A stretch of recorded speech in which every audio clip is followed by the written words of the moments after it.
Hello friends, welcome to our Siddha Commerce classes. Myself, me, Dr. Rachna Sarang Shah. आणि मी आज तुम्हाला किंवा इथून पुढे तुम्हाला बुक कीपिंग आणि अकाउंटन्सी हा विषय तुम्हाला शिकवणार आहे. मी गेले 15 वर्ष याच्यामध्ये कोचिंग घेते, शिकवते मुलांना. सो आज आपण फर्स्ट टाइम भेटतोय चॅनल मार्फत, सिद्ध कॉमर्सच्या या चॅनल मार्फत आपण फर्स्ट टाइम भेटतोय. तर नवीन नवीन कन्सेप्ट इंट्रोडक्शन पासून पुढे आपण सगळं एक एक करून आजपासून जाणून घेऊया. आज आपण बुक कीपिंग आणि अकाउंटन्सी याच्या लेक्चरमध्ये आलेलो आहोत.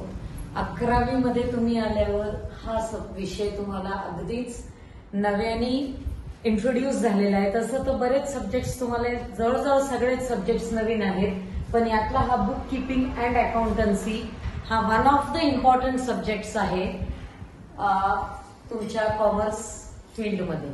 तर बुक कीपिंग म्हणजे काय, नेमकं बुक कीपिंग म्हणजे काय, तर बुक कीपिंग म्हणजे व्यवस्थितपणे सगळं बिझनेस ट्रान्झॅक्शन्स जे असतात ते रेकॉर्ड करणं, लिहिणं. That is called book keeping. जे पण बिझनेस ट्रान्झॅक्शन्स हा पण नवीन शब्द कदाचित तुम्हाला असेल, पण बऱ्याच जणांना ट्रान्झॅक्शन हा ऐकून माहिती असेल शब्द, पण ट्रान्झॅक्शन म्हणजे काय, एक व्यवहार.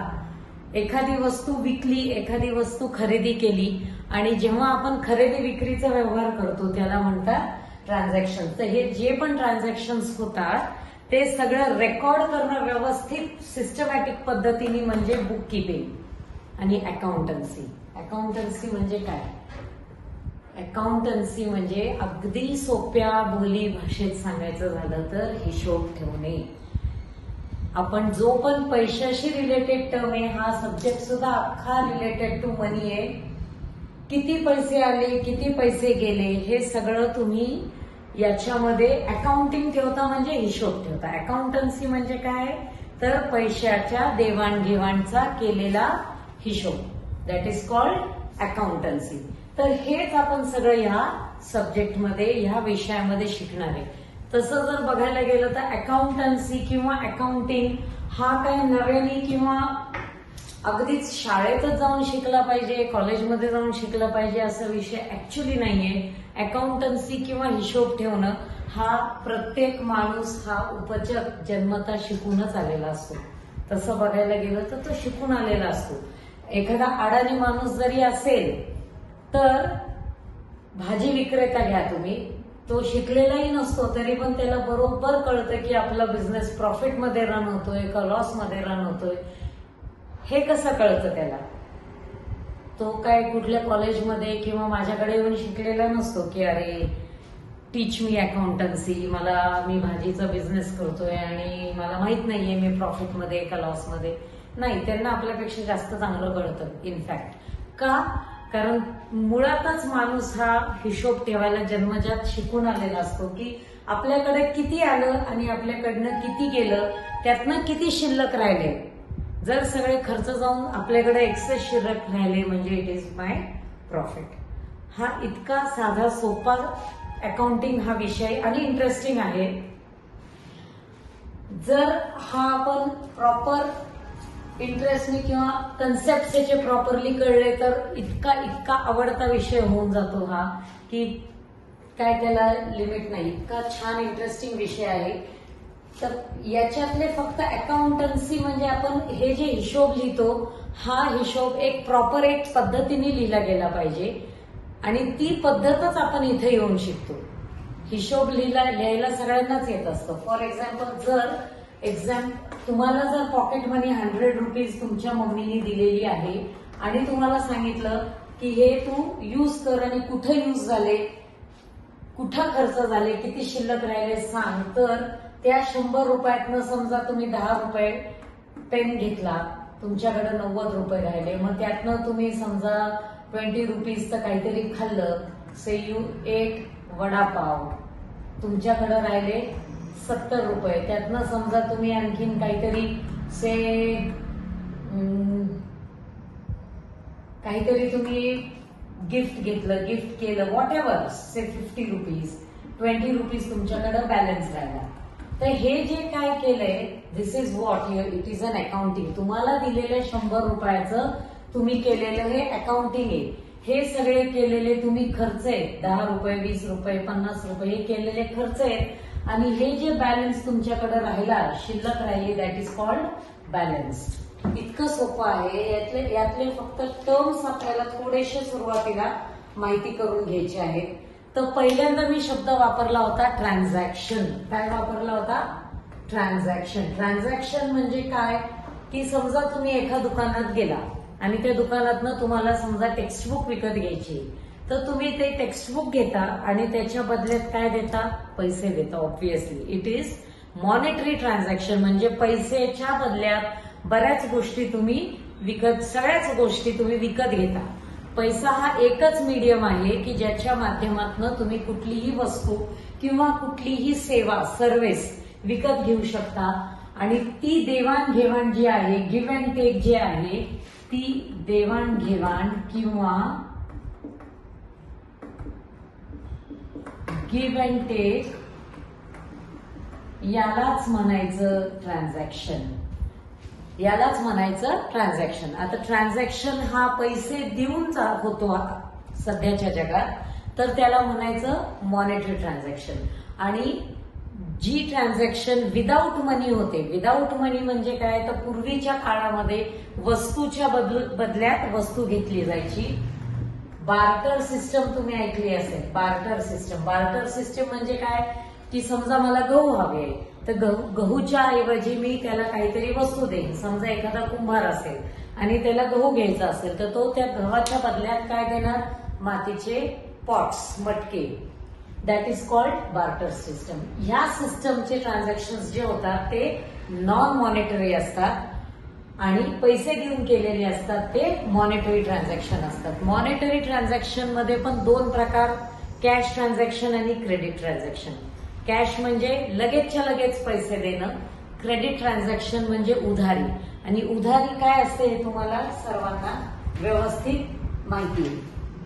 तर हेच सगळं आपली जी देवाणघेवाण आहे. फॉर एक्झाम्पल मी इथं लिहिलं परचेस्ड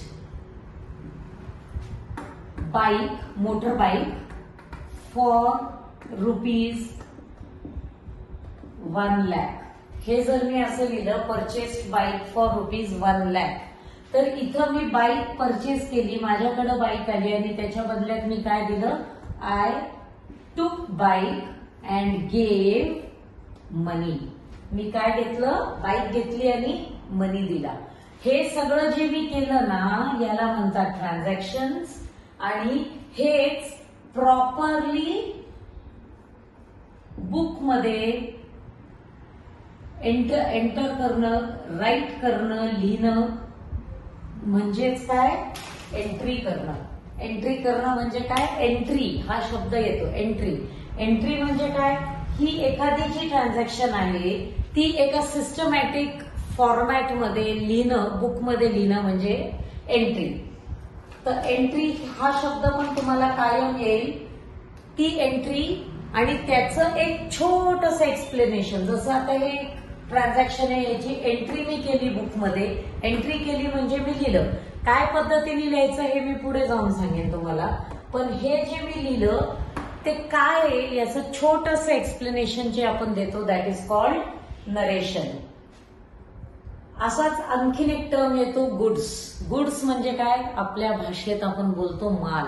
म्हणजेच काय? जर एखादा स्टेशनरी दुकानदार असेल तर स्टेशनरी दुकानदार काय विकतो? तो बुक्स विकतो, तो पेन विकतो, तो पेन्सिल विकतो, तो इरेझर विकतो and etcetera, files, paper and what not, Fevicol, जे पण तुम्हाला त्या दुकानात दिसतं that is called stationery items. तर तो स्टेशनरीचे जितके पण आयटम्स आहेत ते म्हणजे त्या दुकानदारासाठी झाला माल. तेच जर एखादा सराफी म्हणजे ज्वेलरी दुकान असलेला व्यक्ती आहे, फॉर एक्झाम्पल PN गाडगे किंवा तुमचा कल्याण ज्वेलर्स, एनीवन, रांका ज्वेलर्स, हे सगळे काय विकतात? तर गोल्ड, सिल्वर अँड डायमंड्स हे सगळं विकतात. तर त्यांच्या दृष्टीने, आपल्या दृष्टीने गोल्ड आहे, सिल्वर आहे, पण त्यांच्या दृष्टीने हे सगळं व्हॉट इट इज गुड्स. त्यांना ते काय म्हणणार, त्याला गुड्स म्हणणार. तर ज्या वस्तूमध्ये आपण बिझनेस करतो, ज्या वस्तूमध्ये आपण डील करतो, that is called goods for that particular businessman. कस्टमरसाठी नाही, त्या व्यक्तीसाठी जो त्यामध्ये डील करतो, विक्री करतो, त्याच्यासाठी त्याला काय म्हणायचं, ते गुड्स. सेम वे एखादा बिझनेस आपण स्टार्ट करतो, तर कुठलाही बिझनेस नव्याने स्टार्ट करताना आपल्याला काहीतरी सुरुवातीला लागतं बेसिक. एक तर फर्स्ट ऑफ ऑल लागतात पैसे असल्याशिवाय आपण कुठला छोट्यातला छोटा बिझनेस पण स्टार्ट करू शकत नाही. तर ते जे इनिशियल भांडवल, सुरुवातीचं भांडवल, आपण त्याला काय म्हणतो, भांडवल. मराठी भाषेमध्ये, आपल्या बोलीभाषेत त्याला आपण भांडवल बोलतो. त्याचाच इंग्लिश मधला शब्द आहे कॅपिटल. कॅपिटल म्हणजे काय, कुठलाही बिझनेस जेव्हा आपण स्टार्ट करतो तेव्हा सुरुवातीला स्टार्ट करण्याकरता लागणारे जे काही रिक्वायरमेंट आहे, पैशाची असेल, जागेची असेल, मशिनरीची असेल, म्हणजे पैशाच्या फॉर्म मध्ये जर इन्व्हेस्ट केलं तर पैशाची कॅपिटल, जर जागेच्या फॉर्म मध्ये केलं तर ती पण एक प्रकारची इन्व्हेस्टमेंट झाली, मशिनरीच्या फॉर्म मध्ये जर आणलं बिझनेसमध्ये तर ती पण एक प्रकारची इन्व्हेस्टमेंट पण झाली. पण बेसिकली कॅपिटल हा पैशाच्या स्वरूपातच जास्त बिझनेसमध्ये येतो. तर कॅपिटल म्हणजे काय झालं, थोडक्यात भांडवल. भांडवल म्हणजे काय, तर इनिशियली सुरुवातीला नवीन बिझनेस ज्या वेळेला आपण स्टार्ट करतो त्यावेळेला त्याला आपण म्हणतो कॅपिटल. असाच एक टर्म येतो ड्रॉइंग्स. ड्रॉइंग्स म्हणजे काय, नॉट चित्रकला. म्हणजे तो एक अर्थ जरी असला तरी पण ड्रॉइंग्स इथं आपल्या एक्झाम्पलने सांगते तुम्हाला. एखादा समजा किराणा दुकानदार आहे आणि किराणा दुकानदार तोही घरी त्यालाही जेवायला लागतो. आता त्याच्या घरात स्वतःच्या फॅमिलीसाठी आणि त्याच्यासाठी जे काय त्याला गहू, तांदूळ, साखर एक्सेट्रा सगळा किराणा माल लागतो, तो कुणाकडनं घेईल, शेजारच्या दुकानदाराकडनं घेईल का स्वतःच्याच दुकानातनं घेईल. एक्झॅक्टली, तो स्वतःच्या दुकानातनं घेईल. मग त्याच्यामधल्या तो पेमेंट करणार का, स्वतःला पैसे देणार का, की चला मी 5 किलो गहू घेतले त्याचे पैसे म्हणून तो ते गल्ल्यात सेपरेट टाकणार का, ऑब्व्हियसली नाही टाकणार का, कारण ते त्याचंच दुकान आहे, त्याचाच माल आहे, त्यांनी पण विकत घेतलाय, म्हणजे त्यांनीही गहू कुणाकडनं तरी पैसे देऊनच विकत घेतलाय. पण त्यांनी दुकानात का घेतलाय, तर विक्रीसाठी घेतलाय. पण जेव्हा तो स्वतःसाठी घेतो, स्वतःच्या पर्सनल यूज साठी घेतो, तेव्हा त्याला म्हणतात ड्रॉइंग्स. मग ते ड्रॉइंग्स वस्तू स्वरूपात पण असतात आणि पैसे स्वरूपात. आता पैसे स्वरूपात कसं, तर आता त्याचे खाण्यापिण्या व्यतिरिक्त पण अनेक खर्च असतात जिथं त्याला पैसे पे करायला लागतात. मग ते पैसे कुठनं येतात, त्याच्या बिझनेसमधनं येतात.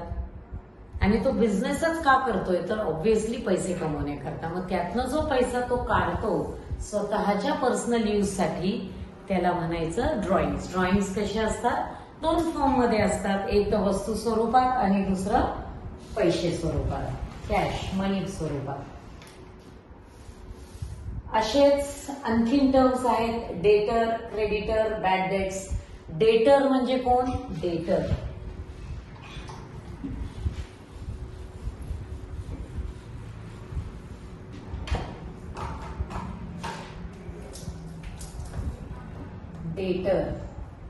डेटर म्हणजे कोण, तर कस्टमर, आपला कस्टमर. पण तो कुठला कस्टमर, क्रेडिट कस्टमर, ज्यांनी आपल्याकडनं उधार माल घेतलाय त्याला म्हणायचं डेटर.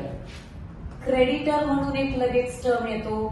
क्रेडिटर म्हणजे कोण, आपला सप्लायर, ज्याच्याकडनं आपण माल घेतो पण कॅश देऊन घेतलेला सप्लायर नाही.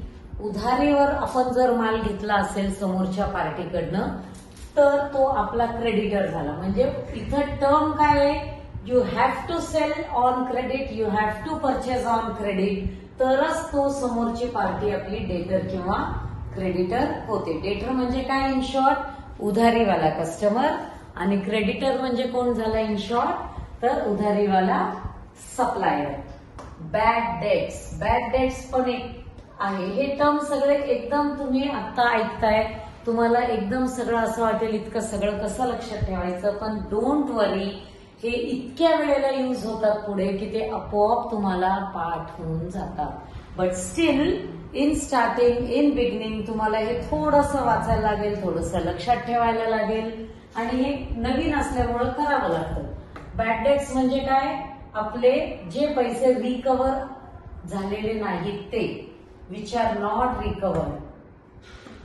Not recovered. काय नाही रिकव्हर झालं?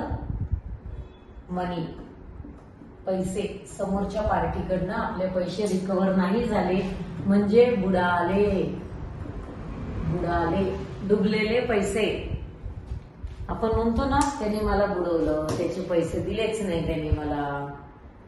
म्हणजे काय? थोडक्यात त्यांनी माझ्याकडनं पैसे घेतले असतील किंवा माल घेतला असेल, पण त्याचे पैसे त्यांनी दिले नाही. त्याला म्हणतात बॅड डेट्स. असंच आहे capital expenditure. Capital expenditure, capital expenditure आणि इन्कम. एक्सपेंडिचर आणि इन्कम हा पण एक टर्म असतो. एक्सपेंडिचर म्हणजे खर्च, इन्कम म्हणजे आपल्याला मिळालेले पैसे. डिस्काउंट असतो, trade discount and cash discount. Trade discount काय असतो आणि कॅश डिस्काउंट काय असतो? जसं जसं आपण पुढे जाऊ आपोआपच आपल्याला कळेल. कॅश डिस्काउंट तर तुमच्या माहितीतला डिस्काउंट आहे की आपण कुठेही काही परचेस करायला जातो आणि आपल्याला त्याच्यावर जी सूट मिळते 10%, 15%, दॅट इज कॉल्ड डिस्काउंट. तर हे सगळे असे टर्म्स असतात जे आपल्याला स्टार्टिंगला सगळे शिकावे लागतात. सेम वे आहे सॉल्व्हन्सी, इनसॉल्व्हन्सी. हे सगळे टर्म्स तुम्हाला हळूहळू पुढं जसे जसे आपण जाऊ तसे ते एक्सप्लेन करेन. कारण एकदम सगळे जर तुम्हाला आता सांगितले तर सगळे कन्फ्युजन क्रिएट करतील. आत्ता तरी आपण एवढंच बघूया आणि इथेच थांबूया. असेच पुढचे नवीन नवीन कन्सेप्ट क्लिअर करून घेण्याकरता, समजून घेण्याकरता आणि पुढं जर्नल एंट्री काय असते, जर्नल एंट्री कशी करायची, त्या जर्नल एंट्रीचं लेजर पोस्टिंग कसं करायचं आणि आणखी नवीन नवीन पुढचे सगळे चॅप्टर्स आहेत. पुढं आपण जसं जसं वर्ष पुढं जाईल पुढचे चॅप्टर शिकण्याकरता आणि समजण्याकरता तुम्ही सिद्ध कोचिंग क्लासेस, सिद्ध कॉमर्स क्लासेसचा YouTube चॅनल जरूर सबस्क्राईब करा आणि लाईक करा. थँक्यू. पुन्हा आपण अशाच नवीन नवीन व्हिडिओसाठी भेटत जाऊ.